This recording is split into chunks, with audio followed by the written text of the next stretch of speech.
নমস্কার বন্ধুরা, ঠাম্মির রান্নাঘরে আপনাদের সবাইকে স্বাগত জানাই। আজকে ঠাম্মি খুব সহজভাবে রসমালাই বানিয়ে দেখাবে। ভিডিওটা শেষ পর্যন্ত দেখতে থাকুন। প্রথমে 1 লিটার দুধ নিয়ে ভালো করে ফুটিয়ে নিতে হবে।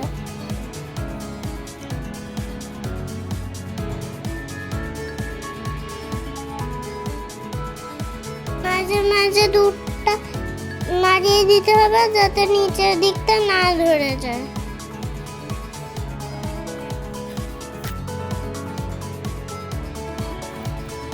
দশ মিনিট ফোটার পর খেজুর গুড়টা দুধের মধ্যে দিয়ে দিতে হবে। এবার খুব ভালোভাবে নাড়িয়ে গুড় আর দুধটা মিশিয়ে নিতে হবে।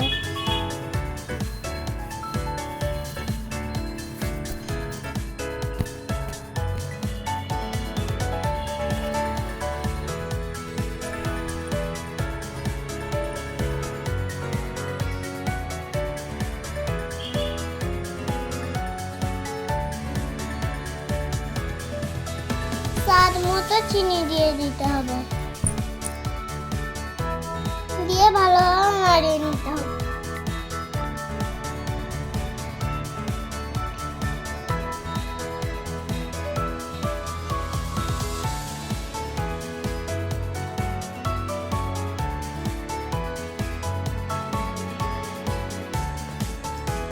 এবার গুড়ের রসগোল্লাগুলো সব আধখানা করে কেটে নিতে হবে।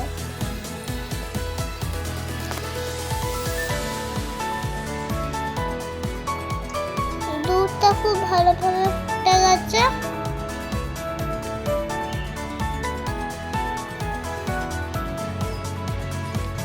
তিন চারটে এলাচ দিয়ে দিতে হবে।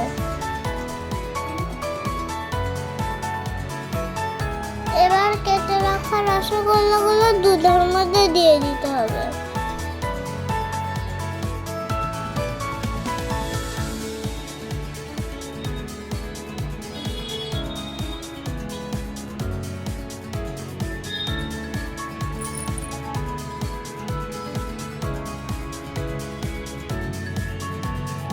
এটা আরো 5-7 মিনিট ফোটাতে হবে।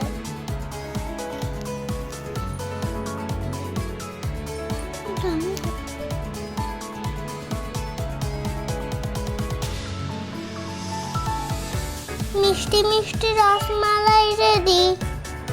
ভিডিওটা ভালো লাগলে লাইক শেয়ার সাবস্ক্রাইব করতে ভুলো না কিন্তু। শীতকালে এটা তোমরা বাড়িতে বানিয়ে খেও। Tata, bye bye.